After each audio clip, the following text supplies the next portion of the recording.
오늘은 추수감사절이죠.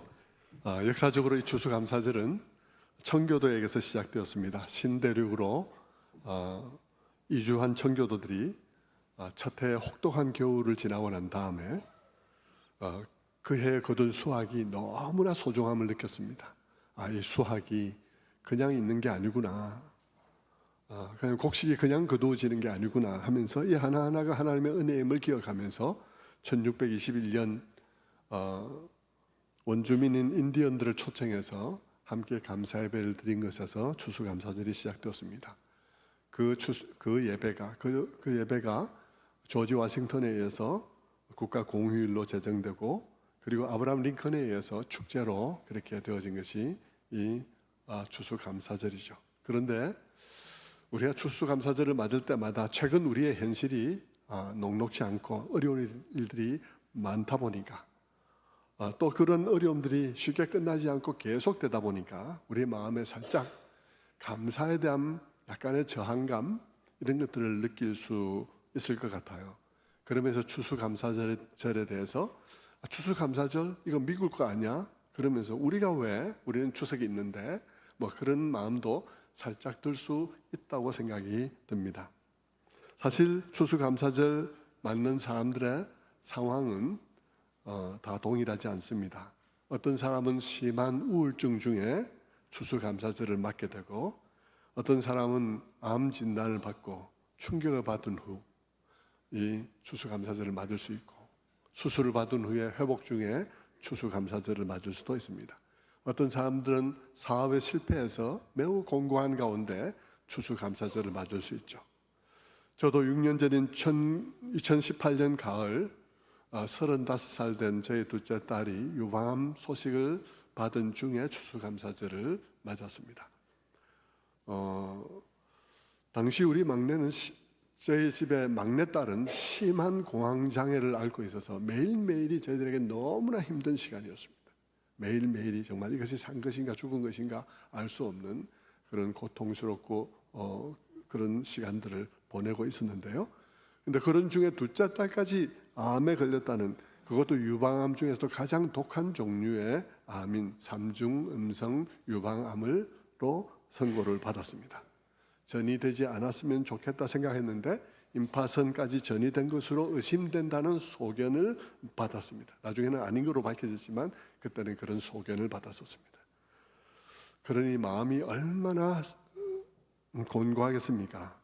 그런데 그 전이 소식을 받은 며칠 후가 추수감사절이었습니다. 사실 저 자신도 추스르기 힘든데 남들까지 감사하라고 감사의 마음을 불러일으키는 추수감사절 설교를 준비하는 일은 정말 이루 말할 수 없이 힘들었습니다. 토요일 하루 종일 5층에서 컴퓨터 앞에 앉아서 몇 줄 쓰고는 가슴을 부여안고 땅바닥에 뒹굴고,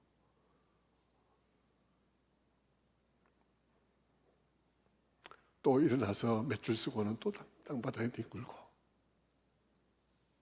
그러면서 그 해의 추수감사절 설교를 준비했어야 했습니다. 이렇게 누군가에게는 추수감사절이라 하더라도 누군가에게는 굉장히 부담이 될 수 있는 거죠. 아니, 오늘 이 자리에 있는 여러분 중에서 누군가에게는 이 감사절에 감사라는 이 말이 폭력적으로 들릴 수도 있습니다. 그래서 우리는 감사절이라 하더라도 얄팍한 이유를 나열하면서 감사라고 말하지 않도록 주의할 필요가 있습니다. 그렇지 않으면 이 감사절은 누구나 함께 할 수 있는 감사절이 되지 않고 누군가에게는 슬픔과 쓰라림이 될 수 있는 그런 감사절이 되기 쉽기 때문입니다. 그래서 저는 감사절 때마다 단순히 한 해의 수확을 감사하기보다 우리에게 있는 더 깊은 감사의 이유를 살펴보는 시간이 되게 하고자 늘 노력해 왔습니다. 물론 얕은 감사의 이유라 해서 잘못된 것은 아닙니다. 얕다는 것은 잘못됐다는 말이 아니라 우리의 모든 감사의 이유이기에는 그것이 너무 얕은 것이다 하는 뜻인 것이죠. 우리가 그것으로 감사하기에는 그 감사의 이유가 너무 얕아서 누군가에게는 슬픔이 되고 누군가의 고통이 되는 것을 것이기에 우리는 그런 얄팍한 이유로 떠들썩하게 감사하기에는 너무 조심스러운 것이라는 말씀을 드리고 있는 것이죠.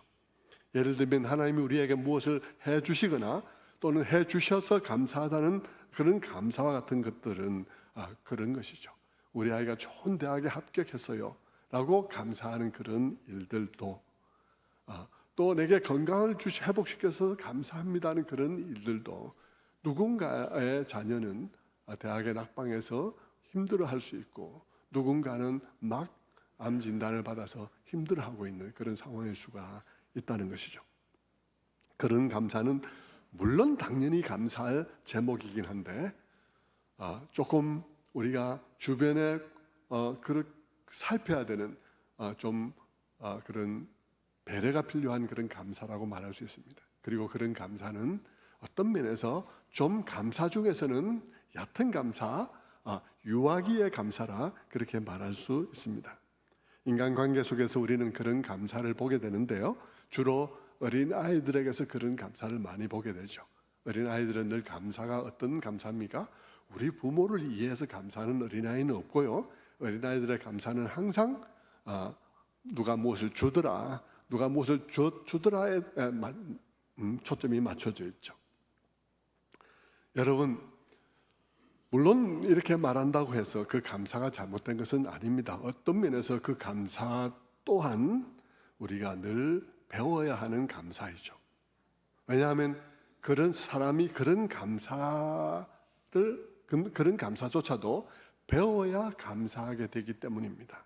그래서 우리는 늘 자녀들에게도 어릴 때로부터 그런 훈련을 시키죠. 감사하다고 말해야지, 너 감사하다고 말했어? 하고 챙기면서 감사를 훈련시키는 것입니다. 여러분, 우리는 이것이 얕은 감사라고 말하고 어쩌면 좀 어린아이의 감사와 같은 것이라고 말하지만 우리들은 그런 감사도 하지 않을 때들이 너무나 많습니다. 그게 문제죠. 여러분, 이 감사라는 것은 저절로 되는 것이 아닙니다. 불평은요 저절로 되는데요, 감사는 저절로 되지 않습니다. 감사는 훈련을 해야 되는 거예요. 그래서 어릴 때부터 그 말을 듣는 것이죠. 사실 여러분, 지난 한 해를 돌아보십시오. 지난 한 해 동안 여러분은 몇 번이나 하나님께 감사를 드렸습니까? 1년 가도 여러분은 한 번도 하나님 앞에 감사하지 않은 분들도 수두룩할 것입니다. 정말 감사한 일이 없어서 그럴까요? 저는 지금 단지 감사 헌금을 말하는 게 아니에요. 물론 당연히 우리는 감사하면 감사 헌금도 하겠죠. 그러나 여러분, 정말 한 번도 1년 가도 여러분들이 하나님께 감사하지 않은 사람들이 수두룩하게 많다 하는 것을 우리는 알 수가 있어요. 정말 감사한 일이 없어서 그랬을까? 없을 수는 없을 거예요. 분명히 있었을 텐데 감사하지 않는 것입니다. 왜 안 했겠습니까? 훈련이 안 된 것이죠. 감사의 훈련이 안 된 것입니다. 어릴 때로부터 부모님들로부터 이런 때는 하나님께 감사를 드리는 거야 하는 그런 훈련을 받지 못한 거죠. 가정에서 훈련이 안 된 데다 교회에서 또한 이런저런 강조들을 안 하니까, 강조를 않다 보니까 그렇게 된 거죠. 일종의 신앙적인 병폐입니다. 마치 자녀들이 부모가 해주는 것을 당연하게 여기면서 불평만 많은 그런 아이들처럼 오늘날 신자들이 그와 같이 되어지고 있는 것이죠. 아무것도 하나님 앞에 드리며 감사하며 그렇게 하는 일이 없이 불평만 굉장히 많고 비판만 굉장히 많은 것이 오늘날의 현실이라고 말할 수 있습니다. 성도 여러분, 우리가 그렇게 되면 우리 신앙생활이 살아있기가 굉장히 어렵습니다. 감사의 관계가 없으면 그 자체가 굉장히 불행한 거예요. 감사가 없으면 불행한 것입니다. 여러분, 이런 말 있는 거 아십니까? 하나님께서 다른 모든 죄들에 대해서는 처벌을 하시는데 감사하지 않는 자들은 내버려 두는 경우들이 많다 하는 그런 말이 있는 거 아세요? 왜 그런 말이 있다고 생각하십니까? 그 말 뜻이 뭐겠습니까? 하나님께 감사하지 않는 사람에 대해서는 하나님께서 처벌을 하지 않는다. 그 이유는 감사함이 없는 그 삶 자체가 이미 불행이라는 뜻입니다. 감사하지 않는 삶 그 자체가 이미 불행이다 라고 말하는 것입니다. 사람에게 감사함이 없으면 이미 그 삶은 불행하기에 충분하다는 것이죠.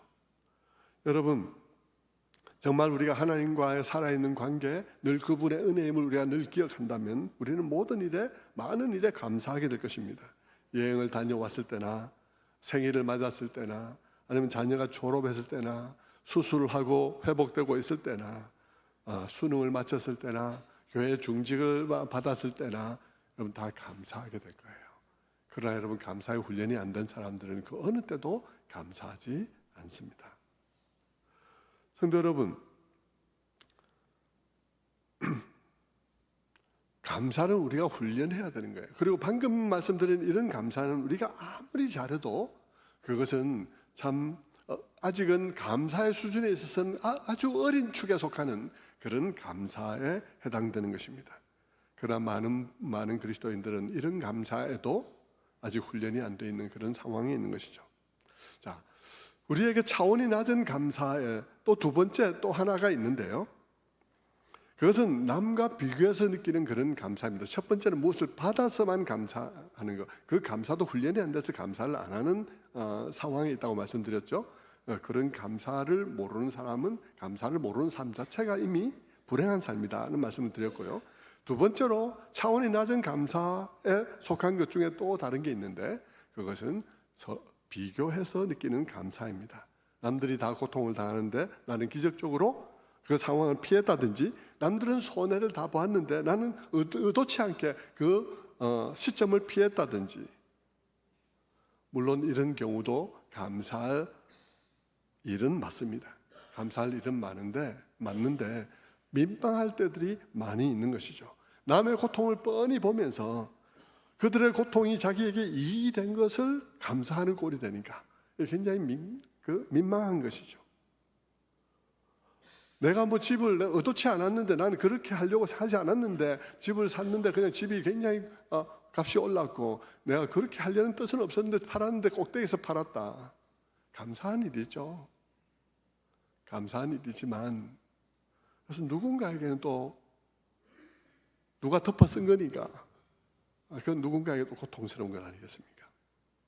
물론 그렇다고 해서 감사하지 않을 것은 아닌데, 나의 감사는 그것이 누군가에게 불행인 경우가 많고 자칫 다른 사람들의 상처와 아픔이 되기 때문에 우리는 좀 주의해야 될 그런 감사인 것입니다. 그래도 아까 말씀드린 것처럼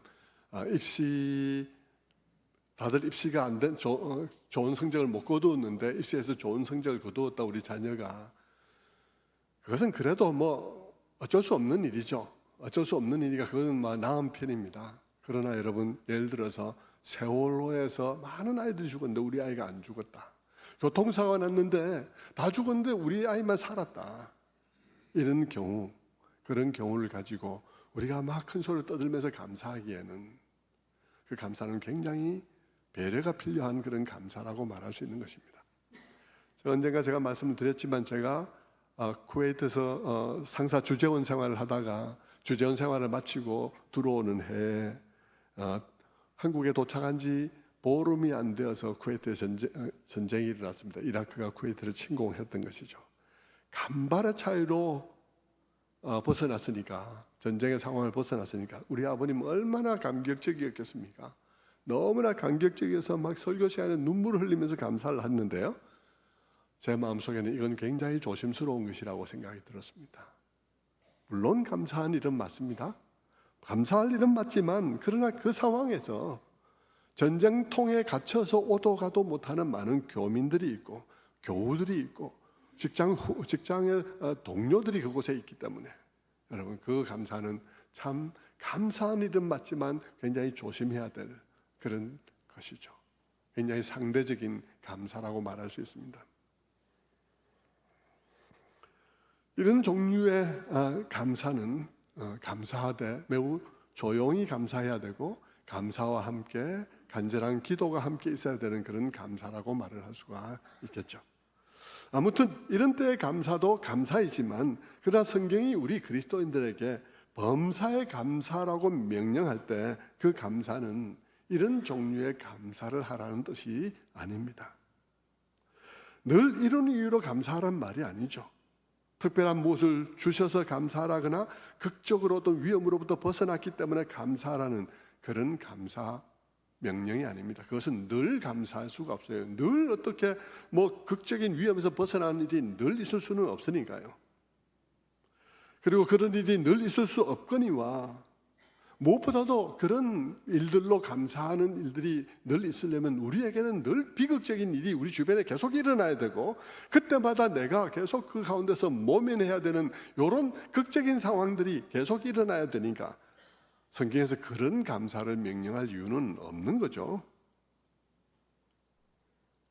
성경에서 말하는 감사가 그런 감사라면 우리의 감사는 늘 감사하는 생활이 될 수가 없습니다. 그런 극적인 일이 늘 일어나지도 않거니와 언젠가 우리도 그런 어려움 속에 고통 속에 빠지게 되어 있기 때문입니다. 남에게 일어나는 사고는 내게 지금은 안 일어났지만 언젠가 나에게도 일어날 수 있고 사고가 안 난다 하더라도 우리는 언젠가 늙고 병들기 마련인 것입니다. 눈은 잘 보이지 않게 되어 있고 귀는 잘 들리지 않게 되어 있으며 언젠가 우리의 이빨들은 흔들리고 빠지게 되어 있습니다. 언젠가 이전에 중요했던 모든 일들은 더 이상 내게 중요하지 않으며 언젠가는 9시 뉴스가 더 이상 나오고는 아무 상관이 없는 그런 시간이 오게 될 것입니다. 언젠가는 모든 세상에 맛있는 것들이 나에게 아무 맛이 없고 모든 기쁜 소식이 내게 더 이상 기쁘지 않은 그런 날들이 우리에게 오게 되어 있는 것이죠. 그때가 되면 아까 말씀드린 그런 이유로 감사하는 일은 더 이상 불가능할 거예요. 더 이상 무엇으로 감사해야 되겠습니까? 무엇으로 감사해야 될지 모르는 상황에 빠지게 되는 것입니다.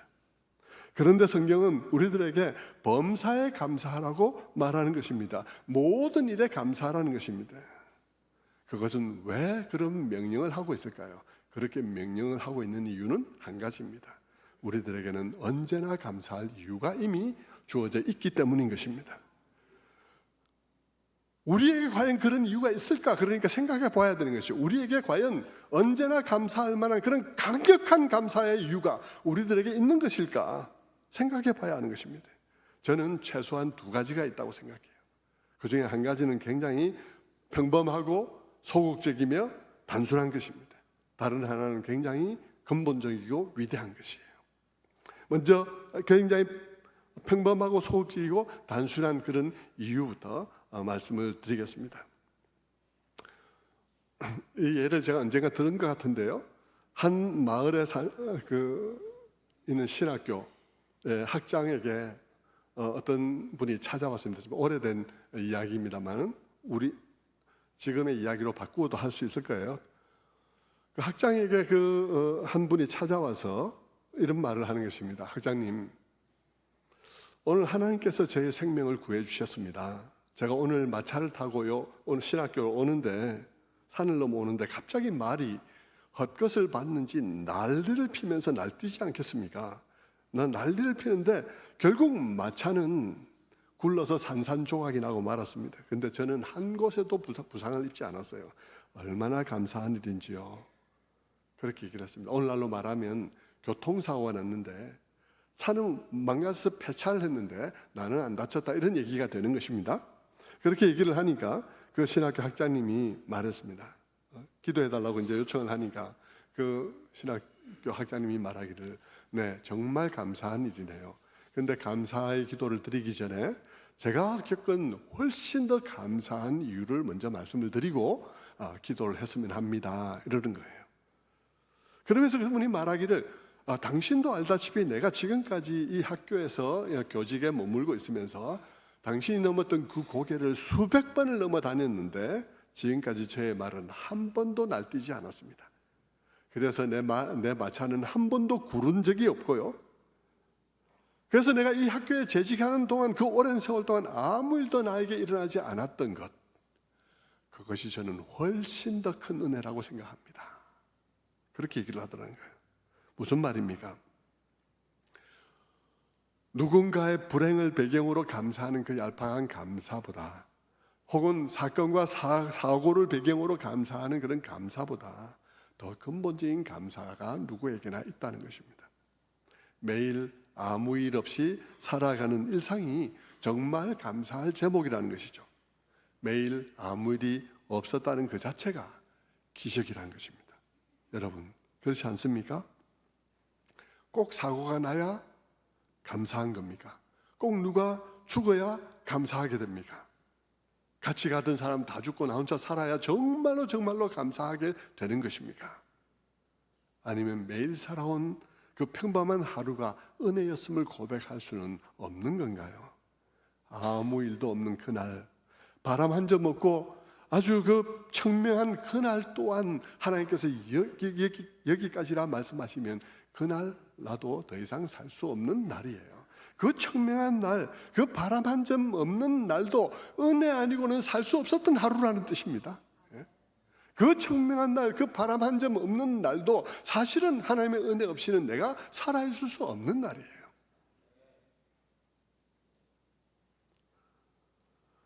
사실 우리가 사는 평범한 하루하루는 매일 그것이 있도록 명하시는 하나님의 변함없는 사랑으로 이루어진 하루입니다. 그런 점에서 그 매일매일은 놀라운 은혜요 기적인 것이죠. 그런 의미에서 의사이며 심리학자인 스코트 팩이 했던 말을 기억해야 할 것입니다. 그분이 뭐라 그랬나 하면요, 병에서 나은 것이 기적이 아니라 지금까지 병에 걸리지 않은 것이 기적입니다 라고 말했습니다. 무슨 말입니까? 그는 말하기를 우리에게 매일 병에 걸릴 일이 너무나 많다는 거예요. 병에 걸린 사람들만 병균에게 접촉한 것이 아니라는 것입니다. 병에 걸리지 않은 사람도 병균에 접촉했다는 것입니다. 우리는 하루도 수없이 병균에 접촉했지만 우리가 병에 걸리지 않았던 것 자체가 기적인 것이지 병에서 나은 것이 기적이 아니라는 것이에요.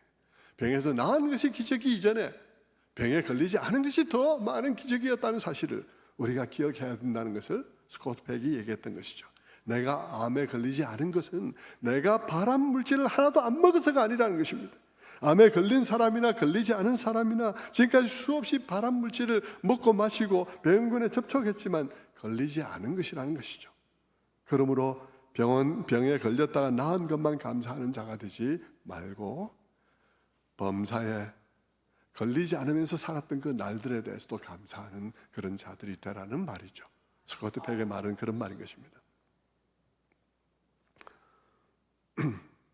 성도 여러분, 여러분은 아무 일도 없었던 날에 대해서 감사해 본 일이 있습니까? 평범했던 그날도 하나님의 은혜 아래 있는 날이었습니다. 그것은 마치 우리 부모님의 은혜를 깨닫는 일에 우리가 매우 더딘 거라고 굉장히 흡사해요. 여러분, 여러분의 부모님의 은혜 중에 여러분이 기억하고 있는 것이 몇 가지나 될 것 같습니까? 여러분은 몇 가지를 기억하고 있겠지만, 그러나 사실 여러분, 우리가 부모님의 슬하에서 자랐던 날들 가운데 그분들의 은혜 아래 있지 않은 날들이 얼마나 될까요? 단 하루도 없을 것입니다. 하지만 우리가 헤아릴 수 있는 그분의 은혜들은 몇 가지에 불과한 것입니다. 그 은혜는, 부모님들이 우리에게 부어주신 그 은혜는 우리가 깨닫고 눈물 흘린 것만큼의 은혜가 아닙니다. 우리는 문득 깨닫고 그 한두 가지를 가지고 눈물을 흘리지만, 그러나 여러분, 그런 순간에도 우리는 그분들이 우리에게 베풀으신 그 은혜, 그 눈물, 그 깨알 같은 관심을 하나도 기억하지 못합니다. 우리는 단지 몇 가지만 가지고 우리는 눈물을 흘릴 뿐인 것이죠. 생각해 보면 그때 우리의 어린 시절에 평안한 날들과 아무 일이 없었던 그 하루들은 그런 분들의 말할 수 없는 수고와 눈물과 기도 때문이었습니다. 그런데 여러분, 하나님의 은혜가 그와 같은 것이에요. 우리가 그 은혜를 얼마나 알겠습니까? 사실 그 은혜로 인해서 우리가 눈물 흘릴 때도 있지만 눈물 흘리는 그 순간조차도 그분의 은혜를 우리는 알지 못합니다. 사실 여러분, 얼마나 많은 기적이 모여야 우리의 평범한 하루가 완성되는지 우리는 모르지 않습니까? 얼마나 많은 기적이 모여야 우리의 평범한 하루가 만들어집니까? 우리는 그것을 몰라요. 왜냐하면 우리는 우리의 하루의 그 평범함을 깊이 들여다본 일이 없기 때문에 우리는 그 하루, 평범한 하루 속에 담겨 있는 기적을 알지 못합니다.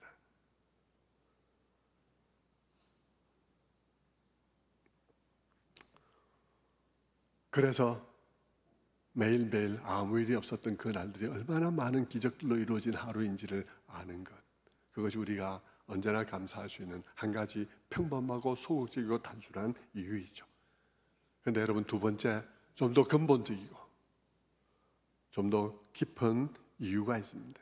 그게 뭘까요? 오늘 본문은 우리들에게 이렇게 하라고 말합니다. 범사에 감사하라. 이것이 그리스도 예수 안에서 너희를 향하신 하나님의 뜻이니라. 언제나 감사할 수 있게 되는 것. 범사에 감사. 범사는 in everything, 모든 것에 있어서 감사하라. 그러니까요. 뭐 좋은 일, 나쁜 일, 모든 일에 있어서 감사하라는 것입니다. 그것은 모든 것을 감사하라는 게 아니에요. 모든 것에 in everything is about everything이 아니에요. 모든 것에 대해서 다 감사하라는 게 아니에요. for everything 아니에요. 모든 것을 다 감사하라는 게 아니에요. in everything, 모든 것에 있어서 모든 좋은 일, 나쁜 일, 좋은 일, 나쁜 일 일어나지만 그 안에서 감사하라는 것입니다. 다른 말로 바꾸면 영어 성경의 다른 번역들은 in all circumstances, 모든 환경, 모든 처지, 모든 상황 속에서 감사하라는 것입니다. 그 상황을 감사하라는 게 아니에요. 그 상황 안에서 감사하라는 것입니다. 왜냐하면 그런 모든 일들과 그 모든 상황 속에서도 감사할 수 있는 충분한 감사의 이유를 이미 주었다고 하는 것을 말하고 있는 것입니다. 그것을 오늘 우리가 발견해야 되는 거예요. 그것을 오늘 발견해야 되는 것이죠. 여러분, 우리는 이 말을 주의해서 들어야 됩니다. 왜냐하면 이것은 적극적 사고방식을 말하는 게 아니에요. 노만 빈센트 필이 말했던 적극적 사고방식을 말하는 게 아닙니다. 웃으면 복이 와요를 말하는 게 아니에요. 여러분, 이 본문을 가지고 많은 사람들이 웃으면 건강해졌습니다, 웃으면 뭐 안 될 일도 됩니다, 이런 식으로 설교하는 것들은 정말 이 말이 무슨 말인지는 모르는 거예요. 이 말씀은 우리들에게 억지로 긍정적으로 생각하려고 노력하고 억지로 너의 얼굴을 당겨서 웃는 모양을 하고 그러면 좋은 일이 일어날 것이라는 말을 하고 있는 게 아닙니다. 바울이 범사에 감사하라고 말하는 이유는 우리에게는 언제나 감사해야 될 이유가 있다는 말이에요. 어떤 상황이 오더라도, 비록 암이 와도, 우리에게 치매가 와도, 암이 반가운 게 아니고, 암이 감사한 게 아니고, 치매가 감사한 게 아니고요. 그런 상황 안에서도 감사할 충분한 이유가 우리에게 주어져 있다는 것입니다. 그것을 발견하지 못하면 여러분들은 언제나 감사하는 사람이 될 수가 없는 거예요. 그런데 정말 놀랍게도 우리에는 그런 때도 넉넉히 감사할 이유가 우리들에게 주어져 있습니다. 그게 뭘까요? 언제나 감사할 수 있는 이유, 그것은 뭘까요? 그것은 하나님 자신입니다. 하나님이 자신을 우리에게 내어주셨다는 것이죠. 성경이 말하는 이런 하나님, 이 놀라운 하나님이 나의 하나님인 것이 너무 감사하다는 것입니다. 그분을 알면 알수록 더 감사하다는 것이죠. 그분의 크고 위대함도 그렇지만 그 위대하신 분이 나를 아셨다는 사실이 감사하다는 것입니다. 그분의 위대함은 이 자연이라는 교과서 속에서 너무나 잘 나타나 있습니다. 그런데 그 만물을 지으신 위대하신 하나님이 내가 뭐라고 나를 생각하셨다는 사실이죠. 그분이 우리처럼 허물 많은 인생, 불완전하고 이기적이며 실수투성이고 오점투성인 우리를 보시고 불쌍히 여기셨다는 그 사실이 감사한 거예요. 그래서 그런 우리의 무능함과 불가능성을 보시면서 버리지 아니하시고 불쌍히 여기시고 가만히 계시지 않고 행동하셨다는 사실, 그 허점과 죄와 오점투성이로서 우리의 주어진 우리의 주어진 인생, 우리에게 주어진 시간 그 자체가 우리의 죄의 업을 쌓아갈 수밖에 없는 그런 우리들이기에, 그런 우리들의 무능함을 보시고 그것을 한없는 긍휼로 바라보시면서 우리를 위해서 아들을 내어주시기로 작정하셨다는 그 하나님, 그 하나님이 우리의 하나님이라는 사실이 너무 감사한 것이죠. 그분이 우리를 위해서 아들을 내어주시기로 작정한 시점과 그분이 실제 아들이 십자가에 못 박힌 이 시점 사이에는 엄청난 시간적 차이가 있는데, 그 시간적 차이, 간격 속에서 세상의 모든 역사는 진행되어졌고, 거기에 수많은 나라와 민족들이 일어나고 망했던 수많은 사건들이 일어났지만, 그런 일이 일어나든지 말든지 그 일들 안에서, 그 일들을 통해서 결국 그의 아들이 이 땅에 오게 하셨으니 정말 놀라운 일이죠. 그분이 그분의 아들을 우리들에게 내어주시는 이 일을 위하여 그분의 모든 지혜와 모든 능력을 동원하셨다는 사실이 감사한 것입니다. 그분이 그와 같은 능력과 지혜로 행하심으로 우리들에게 작정된 때에 그 일이 일어나게 되셨다는 것입니다. 역사 속에서 별의별 일이 다 일어났는데 정한 때 정한 방식으로 그 일이, 그 십자가의 사건이 일어나게 되었다. 그것은 보통 지혜, 보통 능력으로는 일어날 수 없는 일인데, 그 하나님의 지혜와 능력이 나를 위해 사용되었다는 사실이 너무 감사한 것이죠. 뿐만 아니라 그분이 우리를 구원하기 위해서 택하셨던 구원의 통로가 되는 계보, 아브라함과 그 후손들의 계보들, 이스라엘의 역사들을 보면 너무나 실망스럽고, 너무나 죄와 흠과 그런 이기심과 사기와 도둑질과 음란과 실패투성이로 되어 있는 그들의 역사인데, 그런데 하나님께서 그런 그들을 보시면서도 포기하지 아니하시고 끝내 그들의 계보를 통해서 예수 그리스도를 이 땅에 오게 하셨다는 그 사실 속에서 발견되는 그분의 끝없는 사랑, 신실함, 그것이 나를 향하고 있다. 그것이 우리에게 큰 기쁨인 것입니다. 큰 감사인 것이죠. 그 하나님이 자신의 모든 지혜와 능력으로 그 일을 이루시고, 그리고 그분의 놀라운 사랑으로 우리를 사랑하시되, 오직 그분의 열심과 그분의 열정으로 그것을 이루신 것을 너무 감사한 거예요. 우리는 다 그 가운데 모든 나라들이 그를 반대하고 모든 나라들이 그를 대적하고, 그리고 그가 택한 모든 사람들이 다 실패했는데, 그럼에도 불구하고 그분이 오직 자신의 열심과 자신의 열정으로 그 일을 이루셨다는 사실, 그것이 내게 너무나 큰 소망이요, 너무나 큰 기쁨이요, 너무나 큰 감사인 것입니다. 나아가 그 하나님이 어떤 분이시냐 하면, 그 모든 일들 가운데 드러난 그분은 일어난 모든 악을 바꾸어서 선이 되게 하신 그런 하나님이십니다. 야곱의 아들들이 그 동생 되는 요셉을 인신매매해서 팔아넘겼을 때에도 그를 애굽의 총리 대신이 되게 하셔서 기근 때에 그 모든 식구들을 다시 구원하는, 먹여 살리는 구원자가 되게 하신, 구원의 일들이 되게 하신 그 놀라운 일들을 통해서 하나님께서 사람이 행하는 악들을 바꾸어 선이 되게도 하신다는 사실을 보여주셨습니다. 그리고 그 하나님의 놀라운 지혜와 능력, 그 놀라운 하나님의 역사는 십자가 사건 속에서 더욱더 명확하게 드러난 것이죠. 사람들이 예수 그리스도를 대적하고 그를 십자가에 못 박았지만, 그러나 그것이 바로 우리들을 위한 구원의 사건이 되게 하신 놀라운 하나님의 역설, 그 하나님이 우리의 하나님이다. 그것은 우리들에게 놀라운 감사를 일으키는 것이죠. 그리고 그 모든 것이 어디서 분명하게 드러났습니까? 그 모든 것이 그의 아들 안에서, 그 아들의 십자가 위에서 명확하게 드러났습니다.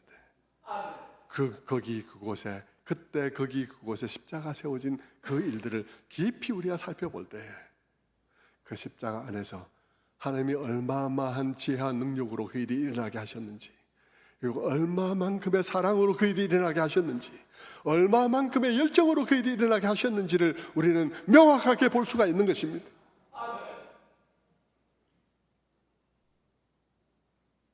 그리고 하나님께서는 우리들에게 그 모든 것이 내 것이 되게 하셨는데, 예수 그리스도를 안에서 우리들에게 우리의 것이 되게 하신 것이죠.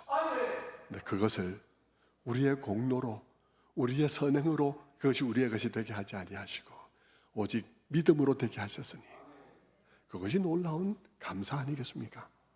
그것으로 구원받았다고 말하는 우리는 이 세상이 갖지 않은, 이 세상 사람들이 갖지 않은 놀라운 구원의 은총을 받은 것 아니겠습니까? 그 일은 우리가 암이 걸려도 빼앗기지 아니할 것이고요, 그 구원은, 그 놀라운 은혜는 우리가 치매가 걸려도 빼앗기지 아니할 것입니다. 그렇지 않습니까? 제가 몇 주 전에 말씀을 드렸죠. 치매 걸려도 우리는 감사하며 기도할 수 있다고요. 치매를 감사하는 게 아닙니다. 암을 감사하는 게 아닙니다. 치매 걸렸을 때 제가 우리 교우들이 하도 치매 걸리면 막 가족들이 당황하고 막 치매 걸린 사람이 예수 모른다 그러고 이러니까 당황하고 그러길래 제가 그렇게 말씀드렸죠. 제가 새벽에 기도하면서 하나님 앞에 제가 치매 걸리는 날 저는 하나님께 정말로 감사할 것입니다. 뜨겁게 감사할 것입니다. 왜냐하면 나의 구원이 나의 기억에 달려있지 않게 하신 하나님을 감사합니다. 나의 구원이 나의 기억이 아닌 당신의 기억하심에 달려있게 하심이 너무 감사합니다 라고 저는 뜨겁게 기도할 것이다.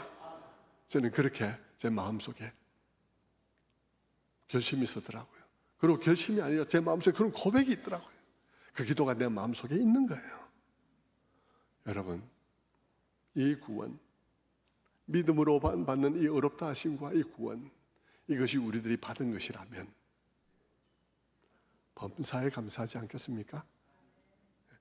In everything, in all circumstances, 어떤 상황이 왔다 할지라도 그 상황을 내가 즐거워하지는 않지만 그 상황 안에서 나는 기뻐할 수 있습니다.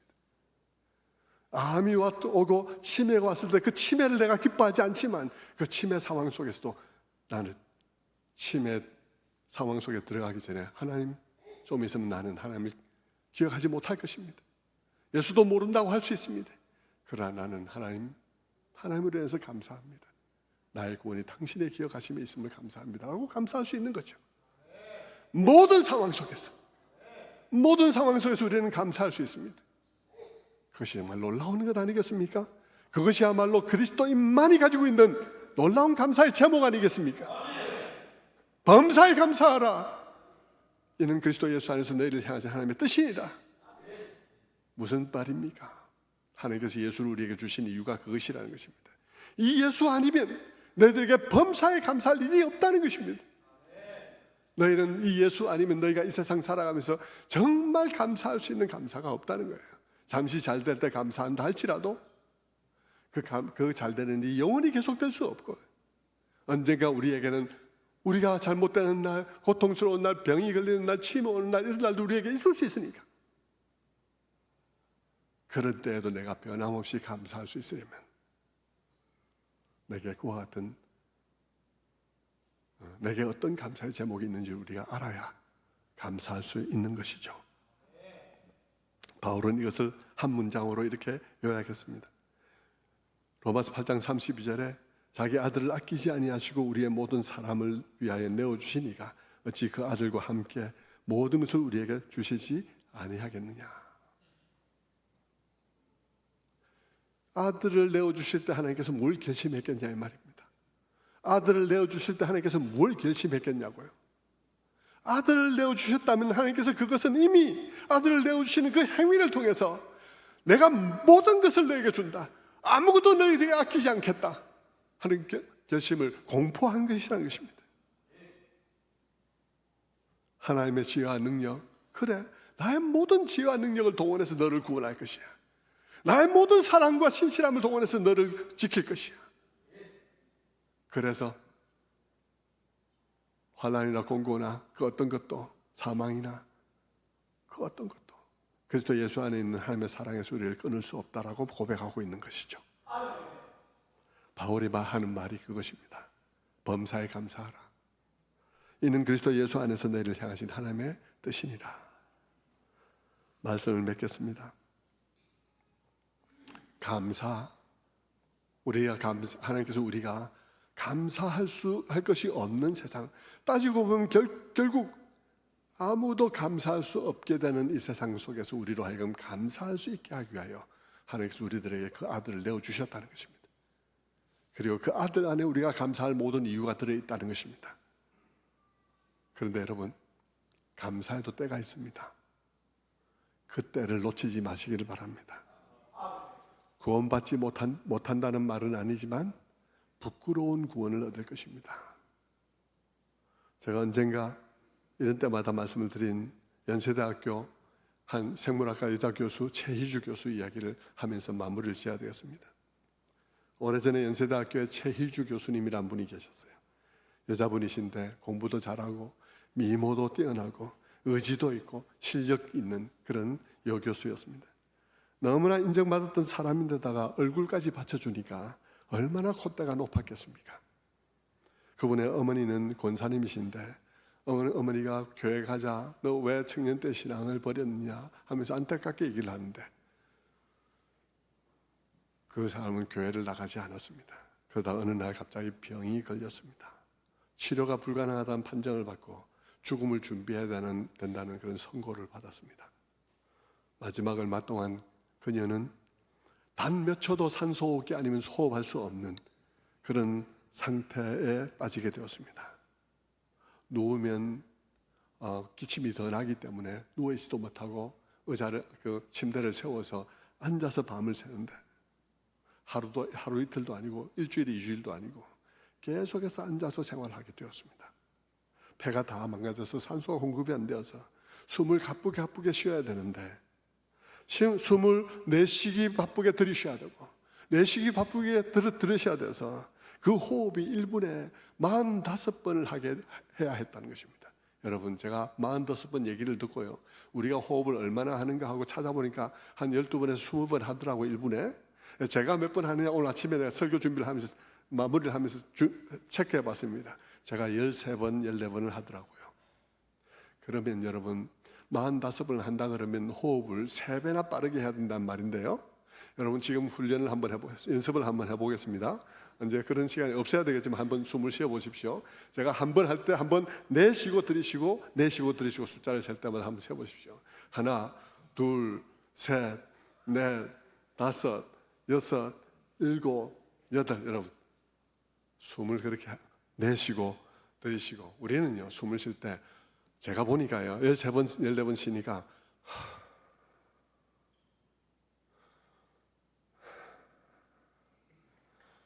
이렇게 쉬어요. 근데 여러분 45번을 쉬려면 이렇게 쉬어야 된단 말입니다. 그런데 그 교수님이 하는 말이요, 1분에 45번을 숨을 쉬어야 하는 상태에 이르니까 숨 한 번 한 번이 너무 다급해서 숨 쉬는 것 외에는 다른 어떤 것을 생각할 수도 없어졌다. 그렇습니다. 숨 쉬는 것 외에는 다른 어떤 것도 생각할 수 없어졌다. 그러면서 그분이 말하기를, 사람이 생각하는 것조차 하나님께서 건강을 붙들어 주실 때에만 가능하다는 사실을 내가 이렇게 눈물 흘리면서 경험하고 있다고 그랬습니다. 단 5분도 등을 붙일 수 없는, 너무 기침해서 등을 붙일 수 없는 고통 속에서 1분에 45번을 가쁜 숨을 몰아세우는 위기를 넘기며, 그분은 지금까지 자신이 특별히 잘 되었던 것들뿐 아니라 평범하게 자고 눕고 생각하는 것조차 하나님의 은혜였다는 사실을 절감했습니다. 그러면서 그분이 이런 글을 썼습니다. 제가 그분의 글을 읽어드리고 마칠게요. 그분의 글입니다. 전에 한 동료 교수가 나에게 감사할 줄 모른다고 날카롭게 지적한 적이 있습니다. 건강, 강인한 정신력, 뛰어난 두뇌, 탁월한 재능, 거기다가 빼어난 미모까지 주신 축복에 감사할 줄 모른다는 얘기였습니다. 정말 그렇습니다. 가끔 청명한 자연을 바라보며 감사한 적은 있었지만 내가 건강한 점에 대해서는 당연한 것으로 생각했습니다. 내가 이룬 성공들은 다 내 의지와 내 정신력으로 이룬 것으로 돌렸었지 그것이 내가 받은 축복이라고는 생각하지 않았습니다. 그러나 그것이 얼마나 큰 자만이었는지 이제 비로소 깨닫습니다.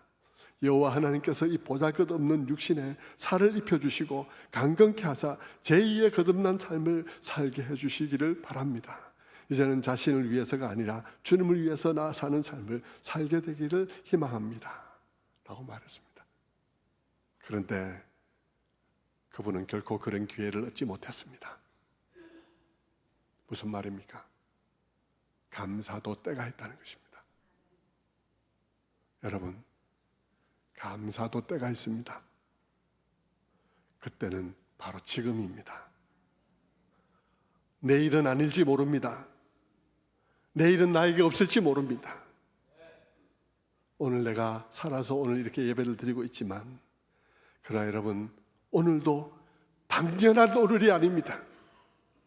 왜냐하면 어제도 사실 수많은 사람들이 그렇게도 오늘을 살아보고 싶어 했지만 살 수 없었던 오늘이기 때문입니다. 오늘을 살고 싶었는데 어제 떠나서야 했죠. 성도 여러분, 감사에도 때가 있습니다. 그것은 오늘입니다. 오늘 감사할 수 있는 여러분 되시기를 주님의 이름으로 축원합니다. 기도하겠습니다.